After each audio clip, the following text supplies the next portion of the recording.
જય જલારામ। 2025માં તુલસી વિવાહ ક્યારે છે? 2 નવેમ્બર કે 3 નવેમ્બર? જાણો તારીખ, જાણો પૂજાના મુહૂર્તથી લઈ ધાર્મિક મહત્વ વિશે। જય શ્રી કૃષ્ણ મિત્રો, આજે આપણે વાત કરશું હિન્દુ ધર્મમાં તુલસી વિવાહનું વિશેષ રીતે મહત્વ રહેલું છે। માનવામાં આવે છે તમે સાચા મનથી તુલસી વિવાહ કરો છો તો તમને શુભ ફળની પ્રાપ્તિ થાય છે। આ સાથે બીજા અનેક લાભો થાય છે। તો આપણે આજના વિડીયોમાં જોશું તુલસી વિવાહ ક્યારે છે, તેની પૂજા કેવી રીતે કરવી અને તેનું મહત્ત્વ શું છે। તો મિત્રો વિડીયોમાં જોડાયેલા રહેજો અને અમારી ચેનલને સબસ્ક્રાઈબ કરવાનું ન ભૂલશો અને અમારા વિડીયોને લાઈક અને શેર તમે જરૂર કરજો।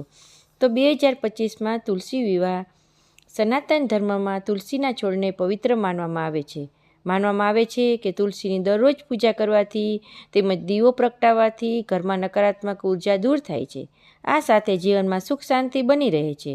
માનવામાં આવે છે કે તુલસીમાં મા લક્ષ્મીનો નિવાસ હોય છે। આ માટે ધન સમૃદ્ધિનું પ્રતીક માનવામાં આવે છે। દર વર્ષે કાર્તિક મહિનાની શુક્લ પક્ષમાં તુલસી વિવાહ ઉજવવામાં આવે છે। હિન્દુ ધર્મમાં તુલસીનું અનેક રીતે મહત્ત્વ રહેલું છે।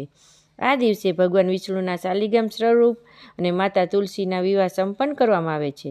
ધાર્મિક માન્યતા અનુસાર તુલસી વિવાહ કરવાથી વૈવાહિક જીવનમાં સુખ, પ્રેમ અને સ્થિરતા આવે છે। આ સાથે જીવનમાં દરેક બાધાઓ પણ દૂર થાય છે। તો જાણીએ આ વર્ષ માટે તુલસી વિવાહની તિથિ, શુભ મુહૂર્ત તેમજ મહત્ત્વ વિશે।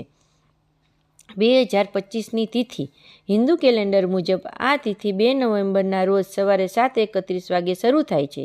આ વર્ષે આ પાવન પર્વ રવિવારના રોજ મનાવવામાં આવશે। તુલસી વિવાહ 2025નું શુભ મુહૂર્ત 2 નવેમ્બરના રોજ આ તિથિ શરૂઆત થશે। સવારમાં 7:31 પર શરૂઆત થશે અને આ તિથિ 3 નવેમ્બર રોજ સવારે 5:07 સુધી રહેશે। આમ આ વર્ષે તુલસી વિવાહ 2 નવેમ્બરના રોજ મનાવવામાં આવશે। તુલસી વિવાહની પૂજા વિધિ।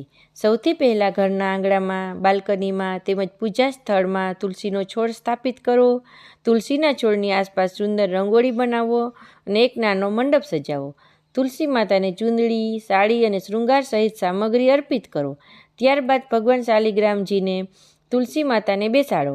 બંનેને ગંગાજળથી સ્નાન કરાવો। પછી શાલિગ્રામજીને ચંદન અને તુલસી માતાનો કંકુનો ચાંદલો કરો। પૂજામાં મીઠાઈ, સિંગોડા, શેરડી, બોર અને પંચામૃત જેવી વસ્તુઓ ભોગ ધરાવો। પછી ધૂપ અને દીવો પ્રગટાવો। પૂજામાં ખાસ કરીને તલ અને સફેદ ચંદનનો ઉપયોગ કરવો। લગ્ન થઈ જાય પછી આરતી અને પ્રસાદ દરેકને આપો। તો મિત્રો આ રીતે તમે તુલસી માતાજીની પૂજા વિધિ કરશો તો તમને માતા તુલસી તમારા ઉપર જરૂર પ્રસન્ન થશે અને મનોકામના પૂર્ણ થશે। તો મિત્રો તમને અમારો વિડીયો કેવો લાગ્યો તે કમેન્ટ કરીને જરૂર જણાવજો અને કમેન્ટમાં જય તુલસી માતાજી લખવાનું ભૂલશો નહીં। જય માતાજી।